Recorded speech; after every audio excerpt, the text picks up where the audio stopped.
10 minute school নিয়ে ইতিমধ্যে অনেক সমালোচনা হয়েছে। অনেকেই 10 মিনিট স্কুলের নানা দিক নিয়ে আলোচনা করেছেন।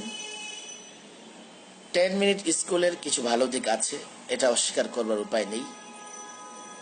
তবে আমি এটা মনে করি না যে অনলাইন ভিত্তিক কোনো শিক্ষা কার্যক্রম সেটা মূল শিক্ষা কার্যক্রমের জায়গা নিতে পারে, দখল করতে পারে।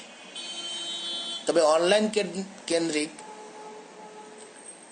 শিক্ষা কার্যক্রমেরও কিছুটা সফলতা আছে, সেই বিষয়টি স্বীকার করা লাগে। তবে আরেকটি বিষয় যেটি হচ্ছে যে এই 10 মিনিট স্কুলের পাঠদানকালে ইতিমধ্যে আমরা সামাজিক যোগাযোগ মাধ্যমে নানা ভিডিওতে যা দেখেছি, অপ্রাসঙ্গিক এবং অনেকটা মোটিভেশনের জন্য কোমলমতি শিক্ষার্থী আবার আপনার সন্তানদেরকে দিকভ্রান্ত করবার জন্য, পথভ্রষ্টের জন্য এবং ইসলাম বিরোধী, ইসলাম বিদ্বেষী দেশের প্রচলিত আইন, সমাজ ব্যবস্থা, মানুষের চাহিদা, বাংলাদেশের মানুষের যে কালচার, সংস্কৃতি, এর বিরুদ্ধে গিয়ে কোনো একটা বিষয়কে সমাজে প্রতিষ্ঠিত করবার চেষ্টা করা হবে, এটা কখনোই মেনে নেওয়া যায় না। কেউ ভালো কাজ করলে অবশ্যই আমরা তার ভালো কাজকে মূল্য দেই, আমরা সেটা স্বীকার করি।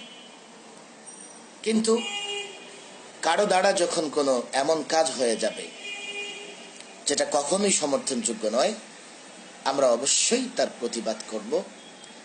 এই 10 মিনিট স্কুল যে ধরনের নৈতিকতা বিবর্জিত বিষয় সামনে নিয়ে এসেছে, জঘন্যতম বিষয় সামনে নিয়ে এসছে, যে সমস্ত ন্যাক্কারজনক বিষয় সামনে নিয়ে এসছে, আমি এর তীব্র নিন্দা এবং প্রতিবাদ জানাই। সেই সঙ্গে ইতিমধ্যে যারা এর প্রতিবাদে কলম ধরেছেন, ফেসবুকে লাইভ করেছেন, ভিডিও বার্তা দিয়েছেন, আমি সকলের প্রতি সমর্থন জ্ঞাপন করছি। সকলকে আমি সমর্থন জানাচ্ছি যারা 10 মিনিট স্কুলের এই নৈতিকতা বিবর্জিত, আইন বহির্ভূত, ইসলাম বিদ্বেষী কর্মকাণ্ডের প্রতিবাদ করেছেন। শুধু আমি নয়, আমি মনে করি দেশের প্রত্যেকটা বিবেকবাদ মানুষ, দেশের প্রত্যেকটা তাওহীদবাদী মানুষ, ইমানি চেতনায় বলিয়ান মানুষ এবং মানবতার পক্ষে, মানুষের পক্ষে যারা কথা বলেন, কাজ করেন, তারা অবশ্যই এই সমস্ত বিষয়কে নিন্দা করে এগুলোর বিরুদ্ধে গঠনমূলক সমালোচনা করবেন। এই সমালোচনা হবে প্রয়োজনে। যদ্দূর জেনেছি তারা বিষয়টি নিয়ে দুঃখ প্রকাশ করেছেন, তারা ভিডিওগুলো হাইড করেছেন, সরিয়ে নিয়েছেন। এটা অবশ্যই তারা ধন্যবাদ পাবার যোগ্য। এটা আমার প্রথম কথা। আমার দ্বিতীয় যে কথা, আজকে 10 মিনিট স্কুলের প্রতিষ্ঠাতা তিনি ইমোশনাল একটি ভিডিও আপলোড করেছেন এবং তাকে নানা ধরনের হুমকি দেওয়া হচ্ছে, ধমকি দেওয়া হচ্ছে। এই বিষয়টি নিয়ে তিনি কথা বলেছেন। তিনি যতটা না আবেগতাড়িত হয়ে কথা বলেছেন, আমরা দেখেছি এদেশের রন্ধ্রে রন্ধ্রে লুকিয়ে থাকা নাস্তিক্যবাদের দোসর, তারা সেই বিষয়টিকে নানাভাবে ব্যাখ্যা বিশ্লেষণ করে, যারা নৈতিক দায়িত্বের জায়গা থেকে, যারা ইমানি দায়িত্ববোধের জায়গা থেকে সে সমস্ত কুকর্মের প্রতিবাদ করেছেন, তাদেরকে জঙ্গি এবং তাদেরকে নানাভাবে তিরস্কার, এমনকি তাদের তিরস্কার করতে গিয়ে ইসলামপন্থীদের তিরস্কার, তাদের বিরোধিতা করতে গিয়ে ইসলামের বিরোধিতায় তারা, আমি তো মনে করব যে অনেকটা আটঘাট বেঁধে নেমেছেন, কোমর বেঁধে নেমেছেন। যদি কেউ তাকে হত্যার হুমকি দিয়ে থাকে, যদি কেউ তার বিরুদ্ধে কোনো ধরনের আইন বহির্ভূত পদক্ষেপ গ্রহণ করে থাকে, 10 মিনিট স্কুল কর্তৃপক্ষের এ অধিকার আছে, তারা আইনি ব্যবস্থা গ্রহণ করতে পারবেন। কিন্তু আমি জানি না তাদেরই কেউ কিনা কোনো ধরনের উল্টাপাল্টা হুমকি ধমকি দিয়ে, হত্যার হুমকি দিয়ে এটিকে তাদের পক্ষে ব্যবহার করবার জন্য ষড়যন্ত্র করছে কিনা। আমি এখানে আমার অবস্থান স্পষ্টভাবে আমি আমার অবস্থান ব্যাখ্যা করতে চাই, ব্যক্ত করতে চাই। যে কোনো ধরনের ষড়যন্ত্র হোক না কেন, যারা ইসলাম বিদ্বেষী হবে, ইসলামের বিরোধিতায় নানা ধরনের কর্মকাণ্ড পরিচালনা করবে, যারা দেশের প্রচলিত আইনকে তোয়াক্কা করবে না, যারা দেশের মানুষ, সামাজিকতা, সংস্কারকে তোয়াক্কা করবে না, তাদের বিরুদ্ধে যারা কলম ধরেছে তারাও ধরবে, ইনশাল্লাহ আমরাও ধরবো। যারা কলম ধরবে, কথা বলবে, আমরাও তাদের পাশে থাকব। আজকে কথা আমার বলতেই হচ্ছে, হুমকি দিয়ে তাদেরকে হত্যার হুমকি দেওয়া হয়েছে, কথা ইমোশনাল ভাবে উপস্থাপন করে ইসলামপন্থীদের কোণঠাসা করবার চেষ্টা করা হচ্ছে। আমরা আগেও দেখেছি, যখন আমরা নাস্তিক, মোরতাদ, দেশদ্রোহীদের বিরুদ্ধে আন্দোলন করেছি, সংগ্রাম করেছি, তো কোনো বিচ্ছিন্ন ঘটনাকে কিংবা আন্দোলনকে নস্যাৎ করবার মতো এমন কোন দুর্ঘটনাকে সামনে নিয়ে এসে ইসলামপন্থী যারা ঈমানের তাগাদায়, নৈতিক জায়গা থেকে তাদের কুকর্ম, তাদের নাস্তিকতাবাদ, তাদের জঘন্য কর্মকাণ্ডের সমালোচনা করেন, তাদেরকে প্রতিপক্ষ করে কোণঠাসা করবার চেষ্টা করা হয়েছে, তাদেরকে আসামির কাঠগড়ায় দাঁড় করাবার চেষ্টা করা হয়েছে। তোমরা যদি নাস্তিকবাদ প্রচার করতে পারো, জঘন্যতম সমকামিতার মতো জঘন্যতম কাজকে প্রমোট করতে পারো, আমরা কেন তার বিরোধিতা করতে পারবো না? তোমরা যদি দেশের আইনকে লঙ্ঘন করতে পারো, আমরা কেন দেশের আইন সুরক্ষার জন্য কথা বলতে পারবো না? তোমাদেরকে যদি কেউ হুমকি ধমকি দেয়, তোমরা প্রচলিত আইনে এর বিরুদ্ধে তোমরা প্রচলিত আইনে নানা ধরনের উদ্যোগ গ্রহণ করতে পারো। তবে আমাদের অধিকার, আমাদের নৈতিক অধিকার হচ্ছে তোমাদের কর্মকাণ্ডের প্রতিবাদ করা। আমাদের নৈতিক অধিকার হচ্ছে তোমাদের এই ধরনের জঘন্যতম কর্মকাণ্ড এবং লক্ষ্য উদ্দেশ্য সম্পর্কে দেশের মানুষকে সচেতন করা, কোমলমতি শিক্ষার্থীদেরকে সচেতন করা, এদেশের মানুষের কাছে তোমাদের মুখোশ উন্মোচন করে দেওয়া যে তোমরা দেশের মানুষের ঈমান এবং নৈতিকতা নষ্ট করবার ষড়যন্ত্র করছো। এই দুটি কথা বলবার জন্য আজকে আমি তাৎক্ষণিক নোটিশে লাইনে এসেছি। প্রথম কথা হচ্ছে, এখন পর্যন্ত যারা এই 10 মিনিট স্কুলের জঘন্যতম কর্মকাণ্ডের প্রতিবাদ করেছেন, যৌক্তিক জায়গা থেকে কলম ধরেছেন, ভিডিও বার্তা দিয়েছেন, শুধু আমি নই, আমরা নই, দেশের আলেম ওলামা, দেশের তাওহীদবাদী জনগণ, দেশের বিবেকবান মানুষ আপনাদের সাথে আছে। ইনশাআল্লাহ আমরা আমাদের নিজ নিজ জায়গা থেকে এই ধরনের কর্মকাণ্ডের প্রতিবাদ করব। দ্বিতীয় কথা হচ্ছে, যদি আপনাদের বিরুদ্ধে কেউ আইন বহির্ভূত কোনো কিছু, প্রচলিত আইনের বাইরে কি কিছু করেন, আপনারা আইনি ব্যবস্থা গ্রহণ করবেন। এটাকে নিয়ে যদি ইসলামপন্থীদের বা যারা যৌক্তিক জায়গা থেকে আপনাদের সমালোচনা করেছে তাদেরকে কোণঠাসা করবার, তাদেরকে হয়রানি করবার, তাদেরকে জঙ্গি আখ্যা দেওয়ার চেষ্টা করা হয়, তাহলে আমি মনে করি বাংলাদেশে আবারও আন্দোলনের দাবানল ছড়িয়ে পড়বে। আন্দোলন এতটা তীব্র থেকে তীব্রতর হবে, আন্দোলনের ফলে দেশের মাটি এতটাই উত্তপ্ত হবে। অতীতেও নাস্তিকরা আন্দোলনের কারণে দেশের মাটিতে পা রাখতে পারেনি, তোমরাও কিন্তু দেশের মাটিতে পা রাখতে পারবে না। তবে আমরা জানি যারা নাস্তিক্যবাদের দোসর, তারা আসলে পশ্চিমাদের হাড্ডি মুখে নেবার জন্যে, পশ্চিমাদের পৃষ্ঠপোষকতায় এই কাজগুলো করে থাকে।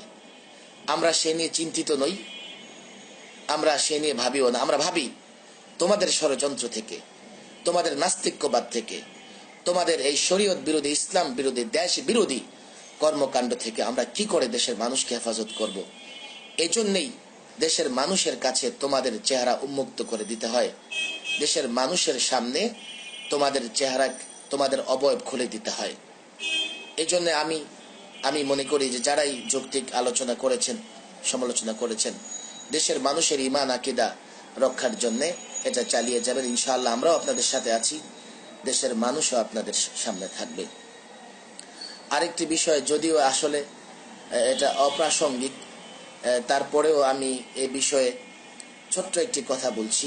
অনেকেই প্রশ্ন করছেন হেফাজত নিয়ে মেসেঞ্জার ইনবক্সে, এবং আমি স্ট্যাটাস দেওয়ার পরেও যে লাইভে আসবো অনেকেই হেফাজত। আমি এক্ষেত্রে সংক্ষিপ্ত যে কথাটি বলতে চাই, হেফাজতে ইসলাম বাংলাদেশ চিটাগংয়ের ঐতিহাসিক দ্বীনি প্রতিষ্ঠান।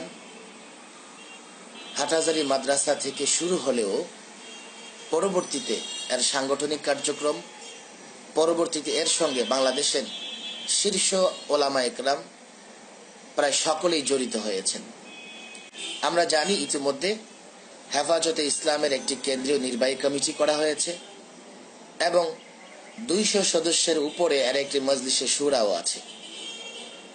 আমি আশা করব হেফাজতে ইসলামের সঙ্গে জড়িত মুরব্বীগণ নির্ভয়ে, নির্দ্বিধায় এবং ব্যক্তি স্বার্থ কিংবা পদের মোহ ছেড়ে অবশ্যই তারা পরামর্শক্রমে হেফাজতে ইসলামের সঙ্গে যারা জড়িত, এই প্রতিষ্ঠান, এই সংগ্রামী আন্দোলন, এই সংগঠনের সঙ্গে যারা আছেন জড়িত, তাদেরকে সাথে দিয়েই সিদ্ধান্ত গ্রহণ করবেন। সংগঠনের পরিবর্তন এটি একটি স্বাভাবিক বিষয়, কিন্তু এটা হওয়া চাই অবশ্যই এর সঙ্গে যারা জড়িত সকল ওলামায়ে কেরামকে। এবং আমি আশা রাখি যে আমাদের শীর্ষ ওলামায়ে কেরাম, আমাদের মুরব্বীরা অবশ্যই যখন সিদ্ধান্ত গ্রহণ করবেন পরামর্শ করে এবং দায়িত্বশীলদেরকে নিয়ে বৈঠক করেই সিদ্ধান্ত গ্রহণ করবেন। যদি এর ব্যত্যয় ঘটে, যদি কেউ পদ কিংবা কোনো কিছুর লোভে পড়ে এর ব্যতিক্রম করার চেষ্টা করে, তাহলে এটা আমি মনে করি যে এত বিশাল বড় একটি সংগঠন ক্ষতিগ্রস্ত হবে, বিশাল বড় আন্দোলন ক্ষতিগ্রস্ত হবে।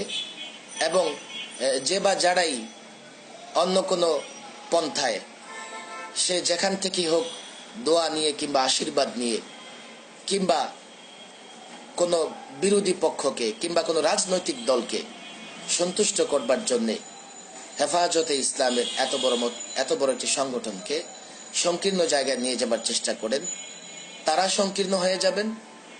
তারা হেফাজতে ইসলামের বড় দায়িত্বশীল থাকবেন বটে, কিন্তু দেশের মানুষের কাছে তারা আস্থা হারিয়ে ফেলবেন। আমি আমার বিশ্বাসের জায়গা থেকে বলছি, আমরা শীর্ষ ওলামায়ে কেরাম মুরব্বীদের উপর আস্থা রাখতে চাই।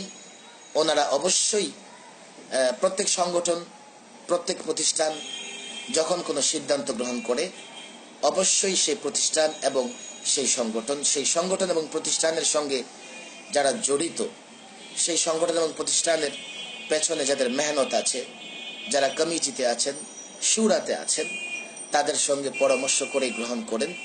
আমি মনে করি সেই পরামর্শ ভিত্তিকই যে কোনো সিদ্ধান্ত আসুক না কেন আসবে, ইনশাআল্লাহ দেশের মানুষের কাছে সেটা গ্রহণযোগ্য হবে। আর এর ব্যত্যয় ঘটলে হেফাজতে ইসলাম নামটা হয়তো থাকবে, কিন্তু এর গ্রহণযোগ্যতা হারিয়ে যাবে, এর কার্যশক্তি হারিয়ে যাবে। আমরা হেফাজতের আমি বিশেষ করে আমার ব্যক্তিগতভাবে আমি সকলের প্রতি উদাত্ত আহ্বান জানাবো যে আমরা ধৈর্য এবং সহনশীলতার সঙ্গে অবশ্যই ইসলামী আন্দোলন এবং সংগঠনের সঙ্গে জড়িত থাকব। আরেকটি বিষয়, আসলে আমার ব্যক্তিগত একটি আপিল আমি করতে চাই আমার ফেসবুকের সকল বন্ধুদের কাছে, যারা যার পক্ষে আছেন কিংবা বিপক্ষে আছেন। আজকে হয় কি, যদি আমি কারো পক্ষে থাকি তো আমি এতটাই পক্ষে লিখি যে যারা বিরুদ্ধে থাকে তারা বিরোধিতা করার জায়গা পেয়ে যায়, কিংবা আমরা যারা কারো বিরুদ্ধে থাকি তো এতটাই অযৌক্তিক লিখি যে যারা পক্ষে থাকে তারা আবার তার পক্ষে লেখার সুযোগ পেয়ে যায়। এক্ষেত্রে আমি উদাত্ত আহ্বান জানাবো, সমালোচনা কাজের গতি বাড়িয়ে দেয়। আমরা সমালোচনা করব, সেই সমালোচনা হবে গঠনমূলক। আমরা যদি প্রয়োজনে দেশ এবং ইসলামের স্বার্থে কারো বিরুদ্ধে লিখতে হলে লিখব, সেটা হবে মার্জিত। এবং যথাযথ তথ্য কিংবা প্রমাণের ভিত্তিতে আমরা সেটি লিখব। যদি কারো বিরুদ্ধে লিখতে গিয়ে অতিরিক্ত লিখি তো দেখা যাবে তার পক্ষের লোকেরা আবার সেটাকে অযৌক্তিক মনে করে তার পক্ষে আবার অযৌক্তিক জায়গা থেকে লেখা শুরু করে দেবে। আমি পক্ষে বলি কিংবা বিপক্ষে বলি, দুটোই যেন যুক্তি এবং প্রমাণ সাপেক্ষ হয় এবং সেটা দেশ এবং ইসলামের স্বার্থে হয়, সেটা যেন ব্যক্তি বিদ্বেষ কিংবা অযৌক্তিক জায়গা থেকে নয়। আরেকটি বিষয় মনে রাখতে হবে, আল্লাহ তাবারক ওয়া তাআলা আমাকে সব বিষয় সম্পর্কে জিজ্ঞেস করবেন না। যতটুকু বিষয় সম্পর্কে আমি জিজ্ঞাসিত হব সেই সম্পর্কে আমাকে অবশ্যই সজাগ এবং সচেতন থাকতে হবে। যে বিষয় সম্পর্কে আমি জিজ্ঞাসিত হব না সে বিষয় নিয়ে কথা বলবার আগে আমার যথেষ্ট ভাবতে হবে, যথেষ্ট চিন্তা করতে হবে। সামাজিক যোগাযোগ মাধ্যমে অনেককে দেখা যায় যে অনেকের পক্ষে এমন ভাবে লিখেন যে মনে হয় তার কাছে ব্যক্তি স্বার্থটাই বড়, দেশ কিংবা ইসলামের স্বার্থ সেখানে একেবারেই নগণ্য। কিংবা কেউ যখন বিরোধিতা করে তো তার বিরোধিতাটা এতটাই হয় যে সেটা ব্যক্তি বিরোধিতার পর্যায়ে পৌঁছে যায়। এতে করে চূড়ান্তভাবে ক্ষতিগ্রস্ত হচ্ছি আমরা কওমি মাদ্রাসা কেন্দ্রিক আলেম ওলামা আমরাই কিন্তু ক্ষতিগ্রস্ত হচ্ছি। পাশাপাশি যারা দেশ এবং আন্দোলন সংগ্রাম এবং কওমি চেতনার বিরুদ্ধে অবস্থান গ্রহণ করবে তাদের মুখোশ অবশ্যই মোচন করতে হবে, সেটা যৌক্তিক জায়গা থেকে, এবং সেটা অবশ্যই হবে মার্জিত, সেটা অবশ্যই গঠনমূলক হবে। কারণ যুগে যুগে যারা কওমি এবং ইসলামী চেতনার বিরোধিতা করেছে, যারা সাময়িক কোনো সুযোগের জন্য বৃহত্তম স্বার্থকে কুরবানি দিয়েছে, তাদের বিরুদ্ধে কলম দ্বারা বক্তৃতা করা, এটা আমাদের আকাবিরদের দীর্ঘ একটি আমরা পরিক্রমায় দেখতে ওনারা সেটা করেছেন। তবে আমি সর্বশেষ কথা বলি যেটা, যে আমরা বিরোধিতা এতটাই করব না যে পক্ষের লোকেরা আবার এর বিরোধিতা করতে নেমে যায়। পক্ষে এতটাই লিখব না যারা বিরোধিতা করেন তারা আবার এর বিরুদ্ধে কলম ধরার সুযোগ পেয়ে যান। আমি যদি একজনকে এতটাই আকাশে উত্তোলন করি অথচ বাস্তবে সে এতটা আকাশে উত্তোলিত নয়, তো দেখা যাবে তার বিরোধীরা সুযোগ পেয়ে যাবে। কিংবা আমি যদি কাউকে এতটা সমালোচনা করি যে সে আসলে এতটা সমালোচনার কাজ করেনি, তো তার পক্ষের লোকেরা সেটিকে কি করবে, সুযোগ হিসেবে ভিন্ন ধরনের পদক্ষেপ গ্রহণ করবে। আমি সকলের কাছে দোয়া চাই। আগেই বলেছি যে আমি এই সেটটি আসলে ব্যবহার করি, এই জন্য বারবার ফোন আসছে, আমার ডিস্টার্ব হচ্ছে। ইনশাআল্লাহ এই বিষয়ে, এই নানা প্রসঙ্গে আমি ব্যক্তিগত কিছু কাজে আসলে খুবই ব্যস্ত থাকায় ততটা সামাজিক যোগাযোগ মাধ্যমে সময় দিতে পারিনি।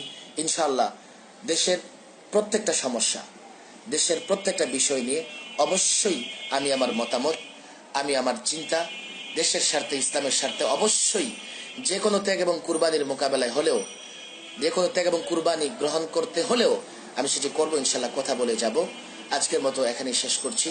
ওমা তাওফিক ইল্লা বিল্লাহ ওমা আলাইনা ইল্লাল বালাগ।